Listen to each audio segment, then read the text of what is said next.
Hello' everyone, মই বিদ্যুৎ। চ' আপোনালোকক আগৰ দুটা ভিডিঅ'ত জনাইছিলোঁ মই তেজপুৰ ইউনিভাৰ্চিটি 2026 TUWৰ মেৰিট লিষ্ট আউট হৈছে আৰু আজি 3 জুলাই আজিৰ পৰা এডমিশ্যন প্ৰচেছবিলাক ষ্টাৰ্ট হৈছে। চ' আজি PWD যিখিনি কেণ্ডিডেটছ আছিলে তেওঁলোকৰ এডমিশ্যন ছিট বুকিং আৰু ফি পে'মেণ্ট হৈ আছে আৰু নেক্সট 6 to 9 আপোনালোকৰ যিখিনি আনৰিজাৰ্ভ কেটেগৰীৰ আছিলে তেওঁলোকৰ এডমিশ্যনবিলাক ষ্টাৰ্ট হ'ব, ছিট ৰিজাৰ্ভেশ্যন আৰু ফি পে'মেণ্ট। আৰু 10 to 15 জুলাইত হ'ব আপোনালোকৰ যিখিনি ৰিজাৰ্ভ কেটেগৰী তেওঁলোকৰ ছিট বুকিং আৰু ফিজ পে'মেণ্ট। চ' এইখিনিলৈকেতো সকলোৱে গম পাইছেই আৰু মই কি প্ৰচেছ আছিলে সেই প্ৰচেছটো আপোনালোকক বেলেগ এটা ভিডিঅ'ত জনাই দিছিলোঁ, গতিকে আই হোপ আপোনালোকে ভিডিঅ'কেইটা চাইছে আৰু বুজি পাইছে। চ' আৰু মই আজি আপোনালোকক নেক্সট হোষ্টেল ছিট এলটমেণ্টৰ কথা ক'বলৈ লৈছোঁ। চ' তাৰ আগতে কেইটামান কুৱেৰিজ মই জনাই লৈছোঁ। বহুতে সুধিছিলে তেজপুৰ ইউনিভাৰ্চিটিৰ মানে যেতিয়া এডমিশ্যন ল'ম তেতিয়া কিবা ডকুমেণ্ট ছাবমিট কৰিব লাগিব নেকি। চ' ফি পে'মেণ্ট কৰাৰ সময়ত একো ডকুমেণ্ট ছাবমিট কৰিব নালাগে। আপোনালোকে জাষ্ট ছিট বুকিং কৰিব, নিজৰ লগইন আইডিত গৈ ছিট বুকিং কৰাৰ পাছত পে'মেণ্ট অপশ্যনটো অ'পেন হ'লে পে'মেণ্ট কৰিব। জাষ্ট এইটো ফাৰ্ষ্ট আপোনালোকৰ প্ৰভিজনেল এডমিশ্যনৰ কাৰণে হৈ যাব। প্ৰভিজনেল এডমিশ্যন মানে আপোনালোকৰ ফিক্স হোৱা নাই যে আপোনালোকে ছিট পাইছে নে নাই। নেক্সট ডকুমেণ্ট ভেৰিফিকেশ্যনত যেতিয়া যাব ফিজিকেল ডকুমেণ্ট ভেৰিফিকেশ্যন ডিপাৰ্টমেণ্টত, তাৰপাছত আপোনালোকৰ কনফাৰ্ম হ'ব আপোনালোকৰ প্ৰভিজনেলটো মানে কমপ্লিট হৈছে নে নাই। কাৰণ বহুতৰ কিছুমান ডকুমেণ্টছৰ খেলি মেলি থাকে, গতিকে তেতিয়া আপোনালোকৰ কেঞ্চেল হৈ যোৱাৰ চান্স থাকে। চ' ডকুমেণ্টছখিনি আপোনালোকে ভালদৰে প্ৰিপেয়াৰ কৰি ৰাখিব যি লাগে।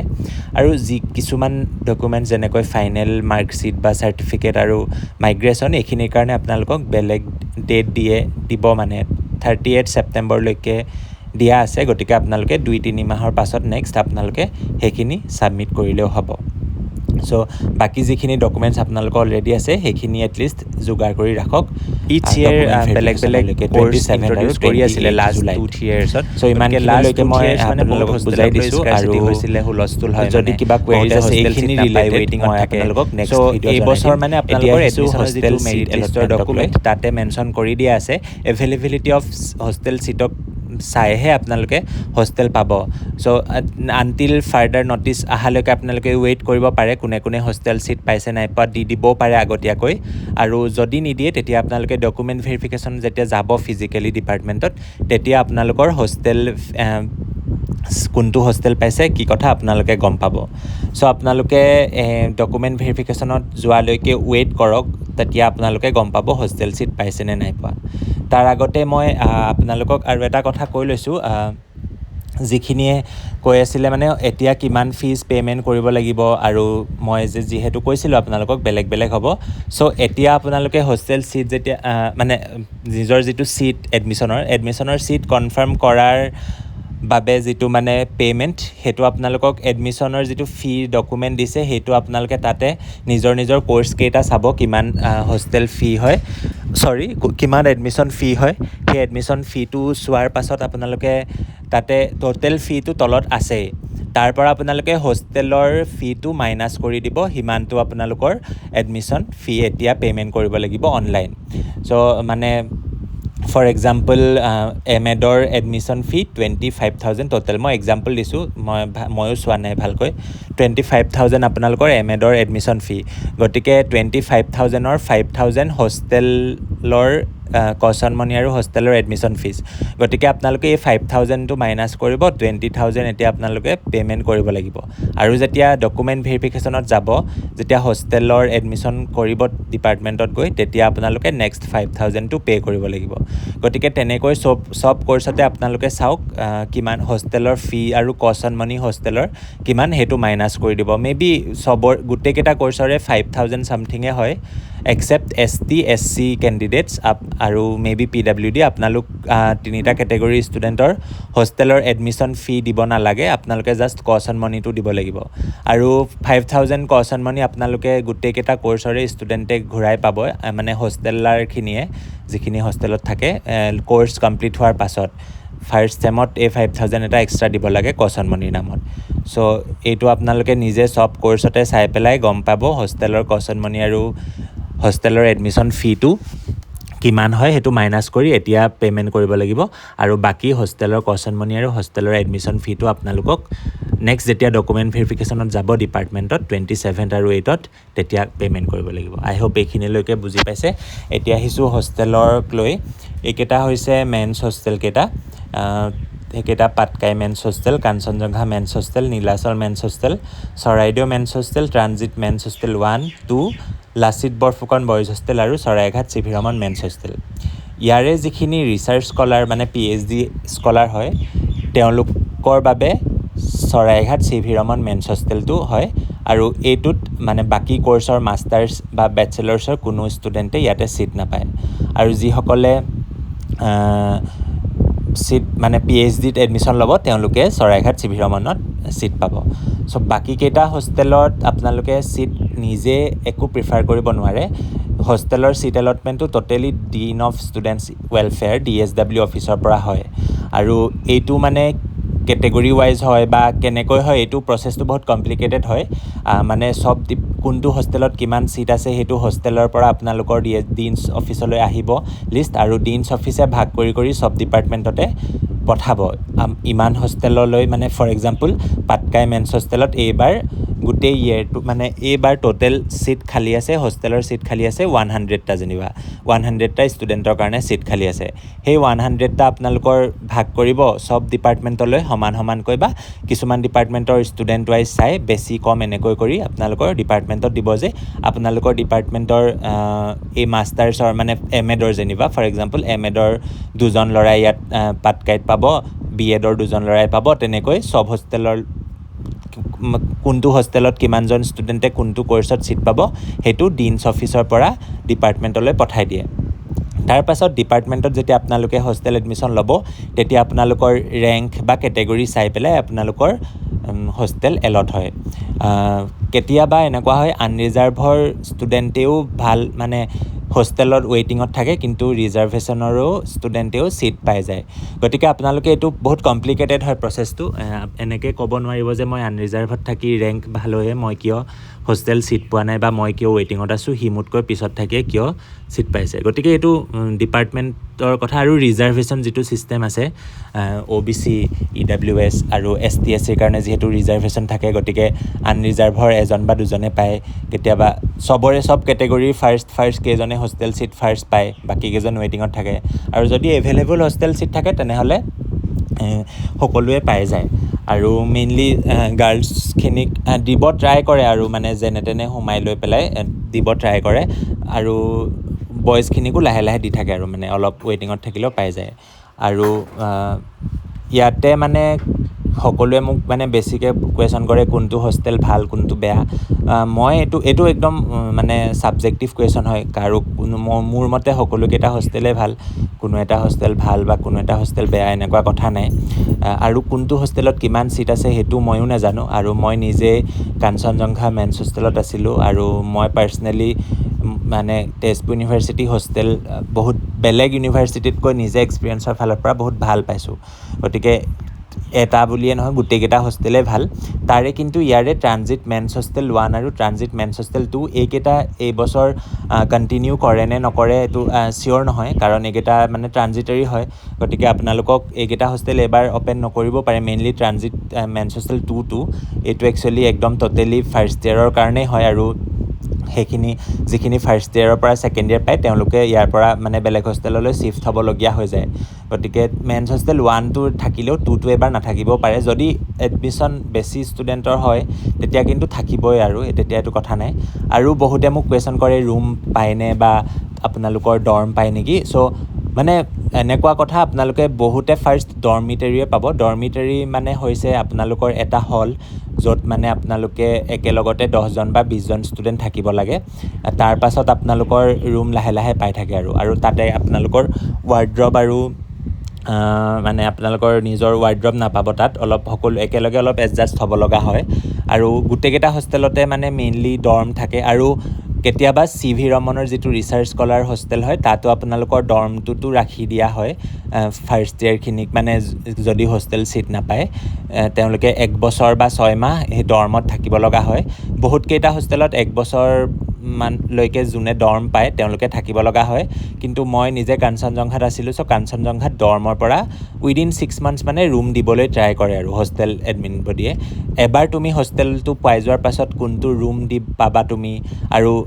তুমি ডৰ্ম যদি পাইছা ডৰ্মৰ পৰা ৰুমলৈ কেতিয়া যাবা সেইটো টোটেলি হোষ্টেলৰ ভিতৰৰ এডমিন বডিয়ে চাব কেতিয়াবা এনেকুৱা হয় DSWয়ে কোনোবা এটা পাৰ্টিকুলাৰ ৰুম তোমাক এলট কৰিছে সেই ৰুমটো খালী নাথাকিবও পাৰে সেই ৰুমটোৰ জেগাত তোমাক বেলেগ এটা ৰুম দিব সেইটো হোষ্টেলৰ এডমিন বডিয়ে চাব মানে এইখিনি হোষ্টেলৰ ভিতৰৰ কথা তেনেকুৱাকৈ তোমাৰ বাকী হোষ্টেলৰ ভিতৰত কি ফেচিলিটিজ আছে এইখিনি মই বেলেগ এটা ভিডিঅ'ত জনাই দিম তেনেকৈ ইয়াতেও ওমেন্স হোষ্টেল এইকেইটা হৈছে Bordoichila Pragjyotika Dhansiri Subansiri new women's transit women's Kanaklata Barua Kopili Pabitra আৰু এতিয়াতো পবিতৰা মেডাম কিউৰী ওমেন্স হোষ্টেলটো মেইনলি ৰিচাৰ্চ স্কলাৰৰ আছিলে আৰু এতিয়া কপিলি ওমেন্স হোষ্টেলটোও ৰিচাৰ্চ স্কলাৰৰ কাৰণে কৰি দিছে আৰু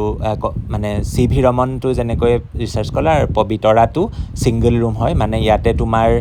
ছিংগলকৈ থাকিব পাব এটা ৰুমত মানে এজনে এলট কৰে হয় আৰু কপিলিটো যিহেতু ৰিচাৰ্চ স্কলাৰ আগতে ৰিচাৰ্চ স্কলাৰ নাছিলে কিন্তু এতিয়া ৰিচাৰ্চ স্কলাৰ কৰিছে যিহেতু বাঢ়ি গৈছে ফিমেল ৰিচাৰ্চ স্কলাৰ চ' তাতে ডাবল ৰুম হয় নতুনকৈ অহাখিনিয়ে বা 2 বছৰমানলৈকে আজিকালি ফিমেল স্কলাৰখিনি ইয়াতে কপিলিতে থাকিব লগা হয় আৰু নিউ ওমেন্সৰো নিউ বিল্ডিংটো মানে মেইনলি ৰিচাৰ্চ স্কলাৰ আছিলে লাষ্ট ইয়াৰলৈকে এইবাৰ ক'ব নোৱাৰোঁ কি কৰে আৰু বাকীখিনি এনেকৈ বয়জখিনি যেনেকুৱা মানে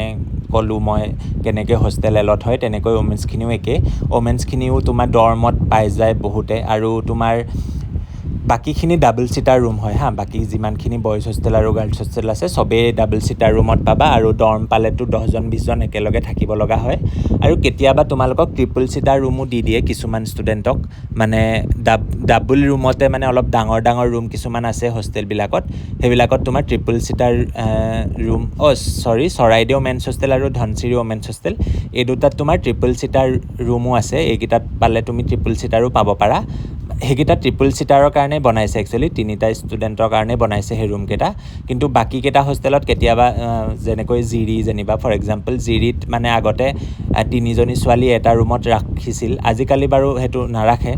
আৰু তেনেকৈ বাকীকেইটা মেন্স হোষ্টেলতো কাঞ্চনজংঘা হওক পাটকাই হওক কেতিয়াবা 3জনকৈ মানে ডাঙৰ ৰুম হয় সেইকেইটা তো 3জনকৈ ৰাখি দিয়ে মানে যদি হোষ্টেল একদম বহুত প্ৰব্লেম হয় বা তুমি ডৰ্মত থাকিব একদম নিবিচাৰা ৰিকুৱেষ্ট কৰিছা তেতিয়া তুমি হোষ্টেল তেতিয়া তোমাক ট্ৰিপল চিটাৰ ৰুমত ৰাখি দিয়া হয় আৰু এতিয়া মানে যদি কোনোবা ৱেইটিঙত আছা বা ডৰ্মত আছা তেতিয়া তোমালোকে কিমান দিনৰ ভিতৰত হোষ্টেল পাবা এইটো তোমালোকৰ ৰেংকটোৰ লগত কথা হ'ব মানে কিছুমানে আনৰিজাৰ্ভ বা ৰিজাৰ্ভ কেটেগৰী এডমিশ্যন লৈ হোষ্টেল পাই যায় তাৰপিছত তেওঁলোকে বেলেগ ইউনিভাৰ্চিটিত যেতিয়া ছিট পায় হোষ্টেল উইথড্ৰ কৰি দিয়ে বা কেতিয়াবা এনেকৈ ৰুম ওলাই গৈ থাকে মানে ফাৰ্ষ্ট চবকে দি লয় কিছুমানক ৱেইটিঙত ৰাখি দিয়ে তাৰপিছত আকৌ হোষ্টেলৰ পৰা লিষ্ট লয় কিমানটা ৰুম খালী আছে চ' তেনেকৈ নতুন লিষ্ট 1 উইক 2 উইকৰ পাছত আহি থাকে আৰু কিছুমানে ফাৰ্ষ্ট ডৰ্ম পাইছা বা ট্ৰিপল চিটাৰ পাইছা তাৰপিছতো তোমালোকে আপগ্ৰেড হৈ ডাবল চিটাৰ ৰুমত বা TMH 1-2ত পাইছা মানে ট্ৰানজিট মেন্স হোষ্টেলত পাইছা তেতিয়া তোমালোকক বেলেগ হোষ্টেললৈ শিফ্ট কৰি থাকে চ' ফাৰ্ষ্টতেই তোমালোকে না মোক এইটো হোষ্টেলে লাগিব বুলি ক'ব নোৱাৰা তুমি যিটো হোষ্টেল দিয়ে ডিপাৰ্টমেণ্টৰ পৰা বা DSW অফিচৰ পৰা সেইটো হোষ্টেলত এডমিশ্যন লৈ ল'বা তাৰপাছত তুমি এপ্লিকেশ্যন দি থ'বা ডিন ষ্টুডেণ্ট ৱেলফেয়াৰ মানে DSW ছাৰক তাৰপাছত তেতিয়া তুমি মানে ক'বা মানে কৈ দিবা আৰু মানে এপ্লিকেশ্যন দি দিবা আৰু যে এইটো হোষ্টেল পাইছোঁ চেঞ্জ কৰিব বিচাৰোঁ যদি তোমাৰ ৰেংক ভাল আৰু খালী হৈ যায় হোষ্টেল তেতিয়া বা ছিট নতুনকৈ ওলাই থাকে তেতিয়া তোমালোকক আপগ্ৰেড কৰি বেলেগ হোষ্টেললৈ পঠাই থাকিব মানে তেনেকৈ ওমেন্সৰো পবিতৰাৰ ওমেন্স মেডাম কৰি ওমেন্স হোষ্টেলৰ ডৰ্মতো ৰাখে তাৰপাছত 1 মাহ বা 1 উইক 2 মাহ 3 মাহৰ পাছত লাহে বেলেগ হোষ্টেলত নি থাকে চ' অলপ দিন মানে এইটো বহুত কষ্টকৰ হয় আৰু এই প্ৰচেছটো যিখিনিয়ে ফাৰ্ষ্টতেই ৰুম পাই যায় মানে ভাল ৰেংক হ'লেতো মানে ফৰ এক্সাম্পল আনৰিজাৰ্ভৰ ৰেংক 1-2 তোমালোকে ডাইৰেক্ট ফাৰ্ষ্টতেই ৰুম পাই যাবা তেনেকৈ NCLৰো ৰেংক 1-2 মানে কিন্তু এনেকুৱা নহয় যে ৰেংক 1-2ৱে ভাল পায় এনেকুৱা এক্সাম্পলো আছে ৰেংক 1-এ ডৰ্ম পাই পেলাই লাষ্টৰ ৰেংকেও ভাল ডাবল চিটাৰ ৰুম পাই যায় চ' তোমালোকে মানে কোনেও ক'ব নোৱাৰে কোনে কি হোষ্টেল পায় এইটো টোটেলি মানে দিনছে যাক এলট কৰে আৰু কেতিয়াবা কিবা ভুলত এনেকুৱা হৈ যায় চাগে চ' এনেকুৱা কথা হোষ্টেল ছিট এলটমেণ্টটো মই যিমান পাৰোঁ বুজাবলৈ চেষ্টা কৰিলোঁ আৰু যদি তোমালোকৰ কিবা কনফিউজন আছে মোক সুধিব পাৰা আৰু এটা কথা আৰু এটা কথা ইয়াতে থাকি গৈছিলে যিখিনিয়ে মানে হোষ্টেল চেঞ্জ কৰিব বিচাৰা তোমালোকে মানে ডাইৰেক্টলি প্ৰথমতেই হোষ্টেলটো চেঞ্জ কৰি দিব নোৱাৰা লাহে লাহে হোষ্টেল চেঞ্জ কৰিব পাৰিবা ফাৰ্ষ্টতে তোমালোকৰ যিটো এলট কৰে সেইটো এডমিশ্যন লৈ ল'বা আৰু যদি একদম প্ৰব্লেম পোৱা তেতিয়া এপ্লিকেশ্যন দি থাকিবা ডিনছক লগ কৰি আৰু তেতিয়া মানে তোমালোকৰ কাৰণে সুবিধা হ'ব যে ক'বা আৰু কিবা যদি ইমাৰ্জেঞ্চি প্ৰব্লেম থাকে সেইখিনি মেনশ্যন কৰি দি দিবা ডৰ্মৰ পৰা তেতিয়া তোমাক ক'ৰবাৰ ৰুম থাকিলে দি দিব কাৰোবাৰ মেডিকেল ইছ্যুজ থাকিলে মানে তোমাৰ জেনুইন হ'ব লাগিব য'ত মানে এনেই তুমি কৈছা আৰু মোৰ আমুক হেল্থ ইছ্যুজ আছে তেতিয়াও নহ'ব তোমাৰ জেনুইন প্ৰব্লেম থাকিব লাগিব তেতিয়াহে মানে তোমাক ডৰ্ম যদি পাইছা তেতিয়া মানে ৰুম দিবলৈ ট্ৰাই কৰে আৰু এটা কথা আছিলে PWD যিখিনি ষ্টুডেণ্ট তোমালোকক হয়তো এইবাৰ কনকলতা বৰুৱা যিখিনি ফিমেল হয় কনকলতা বৰুৱা গাৰ্লছ হোষ্টেল আৰু লাচিত বৰফুকন বয়জৰ কাৰণে লাচিত বৰফুকন বয়জ হোষ্টেল এইকেইটা এলটমেণ্ট কৰিব কাৰণ মানে বাকীখিনি হোষ্টেলতো তোমাৰ PWDৰ কাৰণে এক্সট্ৰা ৰুম আছিলে কিন্তু এইকেইটা হোষ্টেল যিহেতু একদমেই নতুন কনকলতা বৰুৱা আৰু তোমাৰ লাচিত বৰফুকন এইকেইটাত মানে তোমাৰ গ্ৰাউণ্ড ফ্ল'ৰতে PWD কেণ্ডিডেটৰ কাৰণে ৰুম এক্সট্ৰাকৈ ৰুম বনাইছে চ' তোমালোকে হয়তো এই দুটা হোষ্টেলতে ছিট পাবা আৰু তোমালোকৰ কাৰণে মানে ছিংগল ৰুম হ'ব মানে মই দেখাত ছিংগল ৰুমেই দেখিছোঁ PWD কেণ্ডিডেটছৰ কাৰণে চ' তোমালোকক ছিংগল ৰুম দিব with attach bathroom and all so' তোমালোকে আই গেছ তোমালোকক লাচিত বৰফুকন আৰু কনকলতা বৰুৱা হোষ্টেলটো এলট কৰিব যদি তাতে খালী আছে আৰু নহ'লেতো বাকীকেইটা হোষ্টেলৰে আগৰ যিকেইটা হয় মানে PWD কেণ্ডিডেটৰ ৰুম ৰিজাৰ্ভ থাকে সেইকেইটাই হ'ব চ' এইখিনি আছিলে আৰু এটা কথা হোষ্টেলৰ এডমিশ্যন ফিটোতো ক'লোৱে 3000 হ'ব আনৰিজাৰ্ভ আৰু OBC কাৰণে EWSৰ কাৰণে আৰু কচন মনি 2000 ল'ব যিটো তুমি ঘূৰাই পাবা আৰু বাকী মেছ ফিজৰ কথা লৈ আহিছোঁ মেছ ফিজ চব হোষ্টেলৰ বেলেগ বেলেগ হয় গাৰ্লছ হোষ্টেলবিলাকৰ এৰাউণ্ড 2200 আৰু বয়জ হোষ্টেলবিলাকৰ এৰাউণ্ড 2500 এনেকুৱা হয় বয়জ হোষ্টেলবিলাকৰ মান্থলি ৱাইজত পে'মেণ্ট কৰিব লাগে আৰু তোমাৰ গাৰ্লছ হোষ্টেলবিলাকৰ 15 ডেজৰ পাছত পে'মেণ্ট কৰিব লাগে চ' এইখিনিয়ে আছিলে ক'ব লগা মানে হোষ্টেলক লৈ আৰু যদি তোমালোকৰ কিবা বেলেগ কনফিউজন আছে আৰু কিবা থাকি গ'ল ক'বলৈ তেতিয়া তোমালোকে মোক কমেণ্টত